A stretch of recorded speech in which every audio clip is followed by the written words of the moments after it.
Hello student and parents, कैसे हो आप सभी?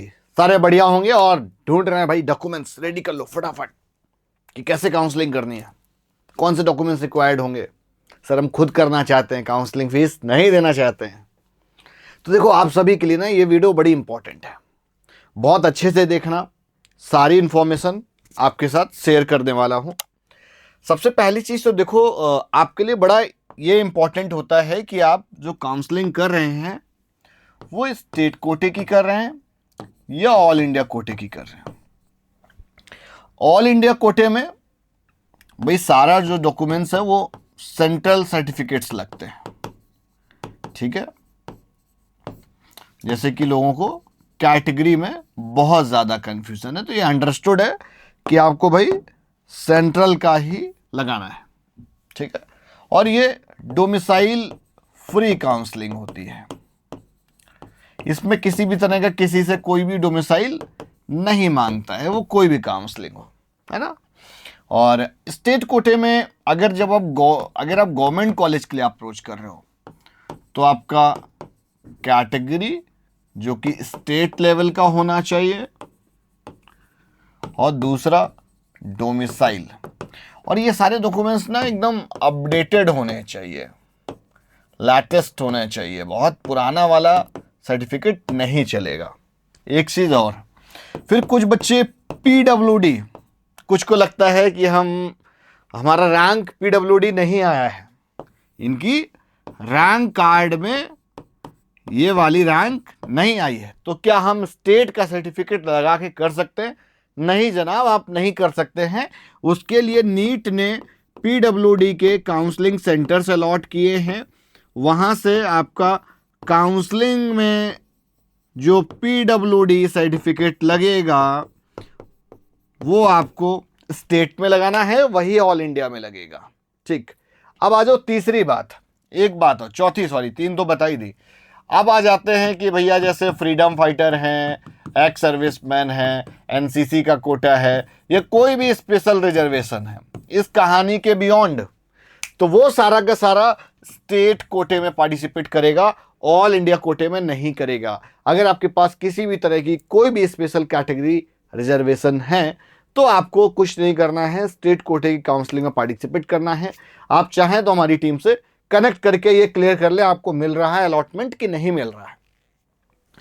अब दो चीजें हैं यहां पर, वो बड़ी इंपॉर्टेंट है कि भाई काउंसलिंग करते समय जब हम ऑनलाइन इनरोलमेंट करेंगे तब मुझे क्या रिक्वायर्ड होगा।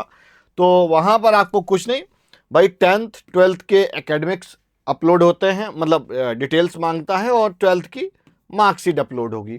10th का स्कूल नेम, परसेंटेज, ये सब पूछेगा इन जनरल पोर्टल में। और 10th की मार्कशीट मांगेगा या बोलेगा भाई डेट ऑफ बर्थ का सर्टिफिकेट लगाओ, डेट ऑफ बर्थ सर्टिफिकेट लगाओ। तो बहुत सारे लोगों के पास डेट ऑफ बर्थ सर्टिफिकेट नहीं होता है तो 10th की मार्कशीट लगा देते हैं, 10th/ date of birth certificate ऐसे आएगा। 12th मार्कशीट अपलोड करनी पड़ती है बिकॉज वो पीसीबी परसेंटेज लेते हैं। अब एक चीज बड़ी क्लियर कर दो यार कि ये परसेंटेज जो क्राइटेरिया आयुष काउंसलिंग में था, भाई हम यहां पर जो भी बात कर रहे हैं वो आयुष काउंसलिंग की कर रहे हैं। ये जो परसेंटेज क्राइटेरिया 50% का हुआ करता था, ये रिमूव हो गया है। आप अगर जस्ट पास भी हैं तो भी आप काउंसलिंग में पार्टिसिपेट करके अलॉटमेंट ले सकते हैं जेन्युइन तरीके से, आपको कुछ और करने की जरूरत नहीं है। कैटेगरी में कैटेगरी सर्टिफिकेट आपका लगेगा, स्टेट की काउंसलिंग है तो स्टेट का, सेंट्रल का है तो सेंट्रल का लगेगा। और 1 अप्रैल 2025 से पूरा मतलब लेटेस्ट नया वाला लगेगा, डोमिसाइल सर्टिफिकेट और मेडिकल फिटनेस सर्टिफिकेट, ठीक है। मेडिकल फिटनेस बड़ा इंपॉर्टेंट है, इसका एक फॉर्मेट आता है और वो सीएमओ ऑफिस से बनेगा, सरकारी स्टाम्प लग के सारा बनता है, सरकारी अस्पताल से बनता है, तो कहीं और से मत बनवा लेना, नहीं तो फिर दिक्कत होती है, फिर अप्रूव नहीं होगा, फिर परेशान होंगे। और ये जो भी डॉक्यूमेंट्स अपलोड करने हैं ओरिजिनल का स्कैन कॉपी, यार बहुत सारे लोग पन्नी वाले लिफाफे में डाल के रखते हैं, ऊपर से स्कैन मारते हैं, कहीं फिर चमक जाता है और रिजेक्ट हो जाता है। नहीं, ये सब नहीं करना है, प्रॉपर ओरिजिनल निकालो, ओरिजिनल को स्कैन करो, स्कैन करते हुए अपलोड करो एकदम बहुत अच्छे से। अगर आपको कोई चीज लग रही है कि ओरिजिनल उसमें प्रॉपर नहीं आ रहा, मार्कशीट नंबर नहीं आ रहा, कोई सीरियल नंबर नहीं आ रहा है, रोल नंबर ब्लर है, या नाम कुछ भी गड़बड़ी है ना, तो उसको ठीक करो यार, पहले उसको सही से स्कैन करो देन अपलोड करो। ये तो बात हो गई कि भाई ऑनलाइन पोर्टल पे अपलोड होनी है। अब आ जाओ फिजिकल रिपोर्टिंग में। फिजिकल रिपोर्टिंग में कुछ डॉक्यूमेंट्स बढ़ जाते हैं, बिकॉज जब आप यहाँ पर रजिस्टर करेंगे तो इस पर आप अपना नीट का एप्लीकेशन नंबर वगैरह डाल के या रोल नंबर वगैरह डाल के आप आगे मूव कर जाओगे, बिकॉज वो डेटा ऑलरेडी एनटीए के एक्सेस स्टेट अथॉरिटीज के पास होता है। यहाँ पर पहले नंबर पे NEET admit card, NEET score card, Aadhaar card और नीट कंफर्मेशन पेज बड़ा इंपॉर्टेंट है। ये आपसे रिपोर्टिंग वाले दिन नहीं लिया जाएगा, हो सकता है फिर कभी फ्यूचर में मांग लिया जाए, अगर कोई भी उनको कन्फ्यूजन लगता है तो नीट कंफर्मेशन पेज अपने पास मेल पे ज़रूर रखें। फ़ोटो हो गया, पैन कार्ड हो गया, ठीक है ना, और 10th-12th की मार्कशीट ओरिजिनल हो गई, और गैप सर्टिफिकेट यहाँ रिक्वायर्ड होता है। मतलब यहाँ पर अपलोड करते समय कोई भी नहीं चाहिए होगा। आफ्टर अलॉटमेंट, भाई गैप में बड़ा कन्फ्यूज़न है।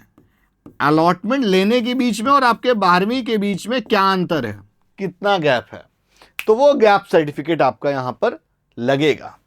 अब हम आ जाते हैं मेडिकल फिटनेस सर्टिफिकेट। जो सर्टिफिकेट आपने अपलोड किया था वही वाला यहाँ पर आपको ओरिजिनल लेके जाना होगा। कैटेगरी हो गया, डोमिसाइल, करेक्टर, माइग्रेशन, टीसी, ये सारा लगेगा ओरिजिनल वाला एकदम।